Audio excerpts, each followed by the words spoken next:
Assalamualaikum warahmatullahi wabarakatuh. Selamat datang sahabat Bawaslu di podcast Awas You, podcast Bawaslu Provinsi Jawa Barat.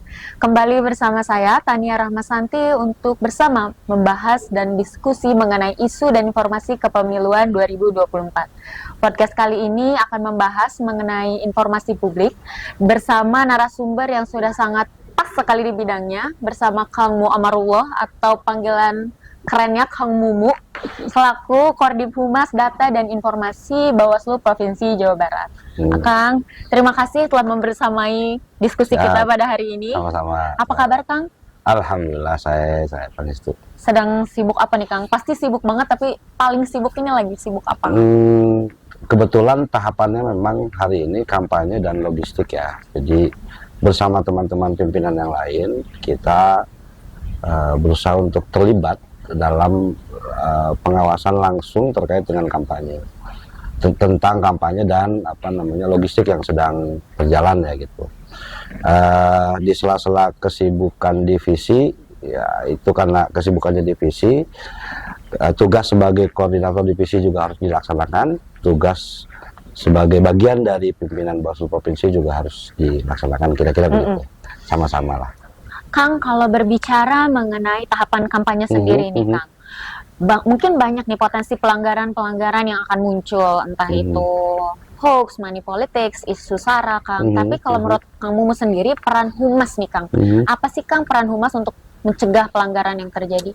Ya, sebagai lembaga yang dilindungi oleh undang-undang, dibiayai oleh negara, tentunya peran Bawaslu dalam konteks melakukan pencegahan tindakan-tindakan pelanggaran dalam tahapan pemilu 2024 itu salah satunya ada di peran kehumasan di lembaga tersebut.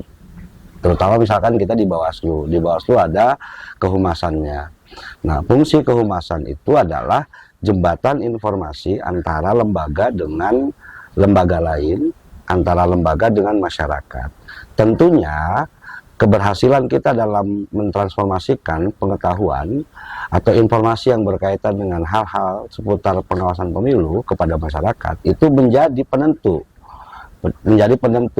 paham atau tidaknya masyarakat terhadap regulasi pemilu, paham atau tidaknya masyarakat terhadap hal-hal yang dilarang dalam konteks tahapan pemilu misalkan gitu, atau bahkan jangan-jangan masyarakat juga bisa ikut berpartisipasi dalam melakukan pengawasan pemilu yang dilakukan oleh Bawaslu. Bahwa mengawasi itu bukan hanya tugas Bawaslu, tapi dia juga kewajiban kita bersama sebagai warga negara Indonesia untuk memastikan bahwa pemilu ini berjalan sesuai dengan peraturan perundang-undangan. Supaya apa? Supaya kualitas demokrasinya bagus, melahirkan pemimpin-pemimpin yang betul-betul diinginkan oleh masyarakat. Nah, kata kuncinya bagaimana kemudian Bawaslu menjadi fasilitator informasi kepada masyarakat. Nah, berhasil atau tidaknya itu tergantung bagaimana kita menjangkau masyarakat dengan seluruh segmennya.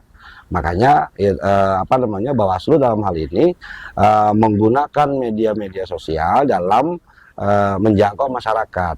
Kita juga menggunakan Facebook, TikTok, misalkan ya, Instagram, Twitter dan lain sebagainya. Itu tidak ada lain, tujuannya adalah bagaimana informasi-informasi seputar pemilu itu sampai kepada masyarakat. Gitu.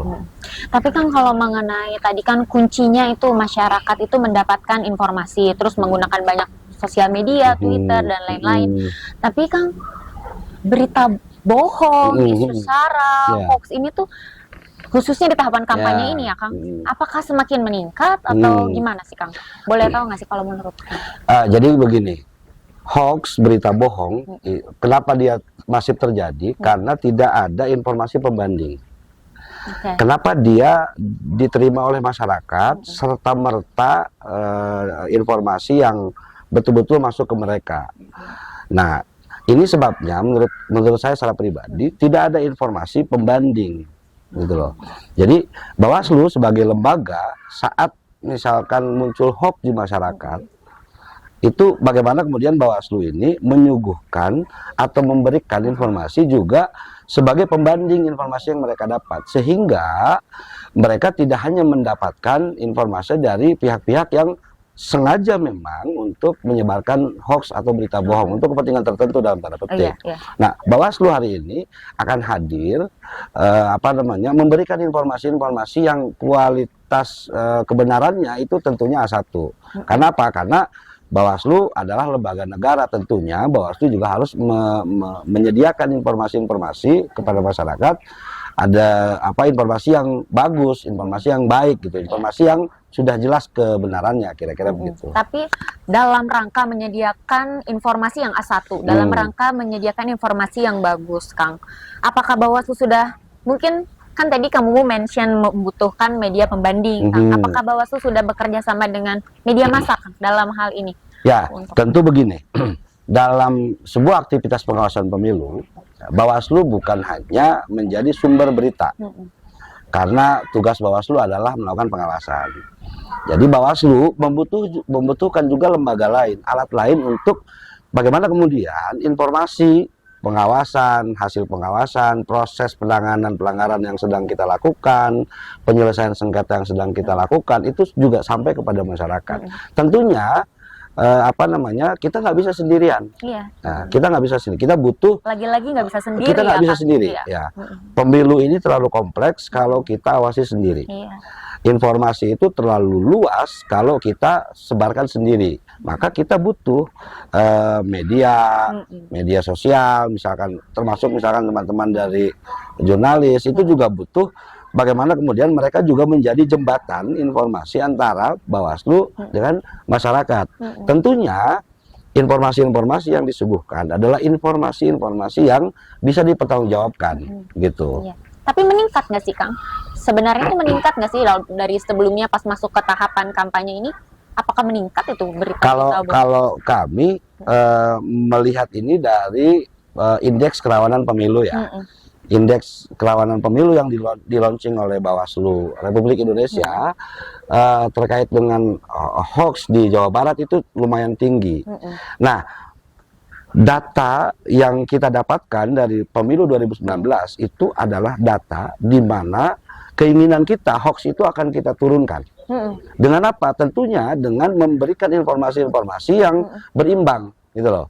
Saat ada informasi yang arahnya menurut kita ke hoax, fitnah, black campaign dan lain sebagainya, maka kita akan berikan informasi-informasi dengan cepat ya, dengan cepat informasi pembanding, kira-kira begitu. Supaya apa?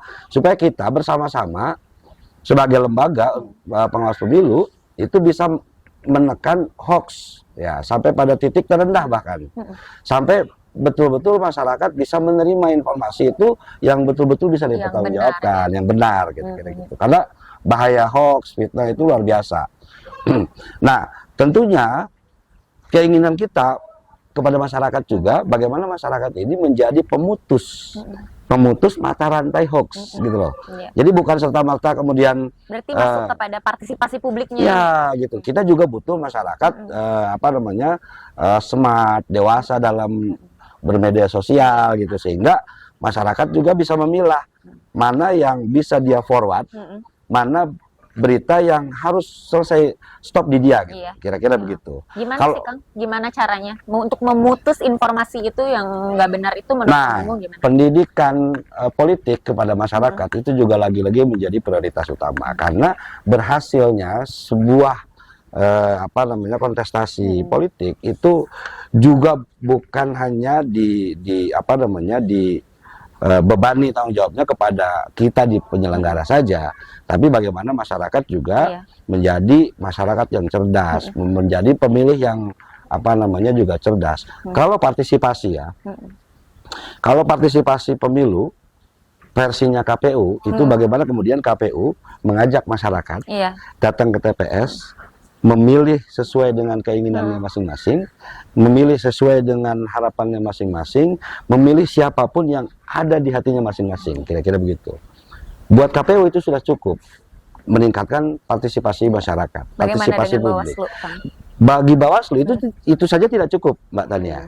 Bagi Bawaslu itu bukan hanya menghadirkan masyarakat ke TPS, memilih sesuai dengan keinginannya, harapannya, hatinya masing-masing, tapi bagaimana juga masyarakat berani melakukan pelaporan atau melaporkan ya aktivitas-aktivitas yang menurut masyarakat itu melanggar.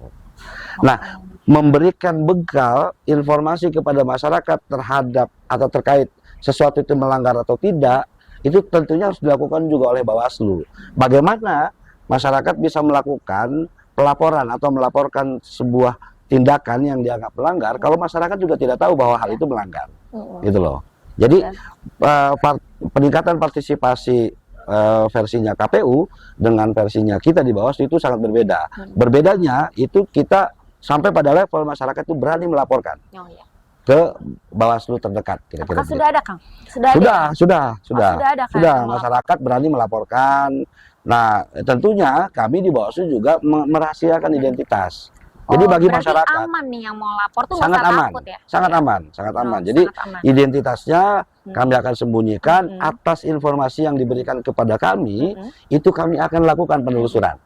Peran pelaporan apa saja sih, Kang, yang diterima biasanya? Kalau dalam konteks kampanye itu misalkan penempatan posisi alat peraga kampanye yang tidak sesuai, ya, tempatnya tidak sesuai, misalkan isinya berisi ujaran kebencian, hoax dan lain sebagainya, itu dilaporkan kepada Bawaslu. Dan oleh Bawaslu itu dilakukan kajian. Jika dianggap itu melanggar, maka akan kita putuskan sebagai suatu pelanggaran. Oke, Kang. Kalau menurut Kang Mumu nih, seberapa penting, Kang, peran Bawaslu meningkatkan peran tadi kelompok masyarakat? Apakah sangat penting? Kan tadi kamu bilang kita tuh tidak bisa sendiri, Kang. Apakah kita sangat membutuhkan civil society ini untuk bergerak, Kang? Ya, pemilu itu adalah satu buah proses. Taruhlah kasarnya kita anggap bahwa pemilu ini adalah sebuah proses memilih pemimpin. Memilih pemimpin itu butuh legitimasi. Legitimasi administratifnya ada di kami penyelenggara KPU dan Bawaslu. Seseorang sudah dinyatakan sah, terpilih itu sah terpilih. Tapi apakah kemudian ini terlegitimasi secara publik? Nah, peran masyarakat pentingnya dalam berpartisipasi dalam melakukan proses pengawasan, berpartisipasi dalam proses pemberian hak suara, itu adalah dalam upaya menjadikan demokrasi ini demokrasi yang legitimate, dipercaya oleh masyarakat bahwa betul ini adalah pemimpin yang kami inginkan,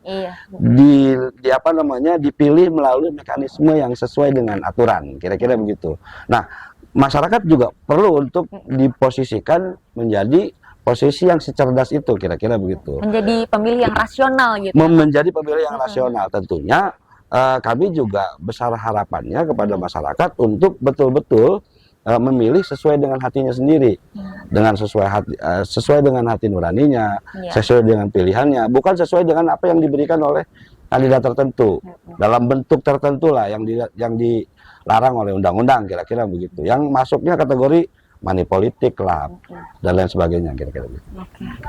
Luar biasa sekali. Pertanyaan terakhir nih, Kang. Ini bukan pertanyaan sih, lebih ke tips and trick.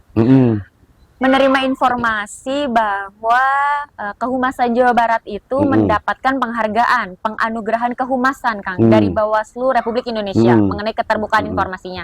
Dan juga diberikan penganugerahan oleh Komisi Informasi, Kang. Bagaimana nih, Kang, mungkin tips and trick untuk Bawaslu di kabupaten kota atau mungkin provinsi lainnya, ini bagaimana mempersiapkan sampai bisa mendapatkan penganugerahan itu nih, Kang? Dan inovasi apa sih, Kang, untuk mempertahankan anugerah tersebut? Jadi alhamdulillah Bawaslu Provinsi Jawa Barat sudah dianugerahi sebagai lembaga informatif versinya KI, karena KI adalah salah satu lembaga yang menilai kualitas sebuah lembaga dalam konteks apakah lembaga itu informatif atau belum, atau tidak informatif gitu loh. Nah, alhamdulillah Bawaslu Jawa Barat sudah menerima informatif. Karena begini Mbak Tania, bahwa informasi yang ada di Bawaslu itu bukan milik kami, tapi milik masyarakat. Itu milik publik. Iya. Tentunya Mbak Tania, klasifikasi data, klasifikasi informasi yang ada di lembaga kita ini juga terbagi menjadi klasifikasi data yang apakah kemudian data itu bisa di-share ke publik, diinformasikan ke publik. Apakah data ini adalah data yang kategorinya data yang dikecualikan. Nah, ini terkait dengan ini, kami juga memilah mana yang informasi yang akan kami share ke publik. Undang-undang terkait dengan pemilu, regulasi terkait dengan pemilu, itu pasti akan kami sebarkan ke publik. Karena masyarakat juga harus tahu. Tapi terhadap data-data yang dikecualikan, itu juga akan kami keep. Ya, karena salah secara undang-undang kalau kami sebar. Karena itu berkaitan dengan data yang dikecualikan, kira-kira begitu. Tapi prinsipnya data selama dia tidak masuk kategori data yang dikecualikan, artinya ada undang-undang perlindungan data yang melindungi terhadap data itu kita pasti akan informasikan ke masyarakat. Diminta atau tidak diminta. Kalau masyarakat meminta data kepada kami tinggal akan klasifikasikan apakah data ini layak.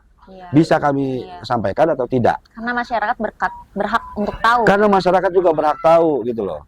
Kami dengan masyarakat berusaha semaksimal mungkin untuk tidak berjarak gitu loh.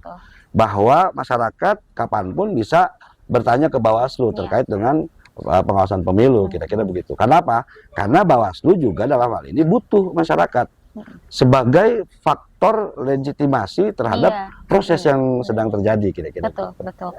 Oke Kang, banyak sekali informasi yang sudah tersampaikan di akhir diskusi kita ini. Tapi Kang, sebelum tertutup nih, adakah closing statement, pesan-pesan atau apa yang mau Kang sampaikan ke publik? Jadi merupakan mandat undang-undang yang melekat di Bawaslu. Bawaslu bertugas untuk melakukan pencegahan dalam pengawasan pemilu. Jadi paradigma Bawaslu hari ini itu adalah cegah, awasi, tindak. Jadi sebelum kita melakukan penindakan terhadap sesuatu, kewajiban kita itu adalah melakukan pencegahan. Jadi pencegahan yang kita lakukan adalah upaya kita untuk memberikan informasi-informasi kepada masyarakat, partai politik dan stakeholder lainnya ya. Itu terkait dengan regulasi-regulasi yang harus dijalankan. Semakin paham masyarakat terhadap regulasi, semakin paham peserta pemilu terhadap regulasi, saya kira keinginan kita atau harapan kita untuk mencapai demokrasi yang baik itu akan semakin terwujud lah, kira-kira begitu. Karena apa? Karena lagi-lagi Bawaslu sebagai badan atau sebagai lembaga negara yang bertugas untuk melakukan pengawasan pemilu itu tidak bisa sendirian dalam melakukan proses pengawasan pemilu. Kita butuh keterlibatan semua stakeholder. Semakin banyak yang terlibat dalam pengawasan pemilu ya, itu semakin baik bagi kualitas demokrasi yang dituju, kira-kira begitu. Masyarakat aktif mengawasi, masyarakat juga terlibat dalam partisipasi, stakeholder pemerintah juga aktif misalkan menjalankan peran sesuai dengan tugas dan fungsinya masing-masing gitu loh. Saya kira beratnya melakukan pengawasan pemilu itu akan menjadi ringan. Nah, kita juga berharap kepada masyarakat untuk lebih bijak dalam menerima dan menyampaikan kembali informasi. Ya, masyarakat harus bijak, harus berani menyatakan bahwa informasi ini tidak layak disebarkan ulang. Dengan kata lain menjadi agent of change, agent of information. Agen untuk memutus mata rantai hoax, memutus mata rantai fitnah, memutus mata rantai berita-berita yang tidak layak di masyarakat. Oke. Luar biasa Kang, seperti banyak sekali, seperti kuliah ini, SKS-nya banyak banget nih. Tapi semoga bermanfaat juga untuk sahabat-sahabat Bawaslu, dan sayang sekali diskusi kita sudah berakhir hari ini. Namun jangan lupa terus akses kanal informasi Bawaslu karena akan ada channel-channel yang membahas mengenai informasi mengenai kepemiluan berikutnya. Saya Tania Rahmasanti, mohon izin apabila ada kesalahan. Kalau kita sama-sama membaca tag kita gimana Kang? Boleh. Bersama rakyat awasi pemilu, bersama Bawaslu tegakkan keadilan pemilu. Ya, terima kasih.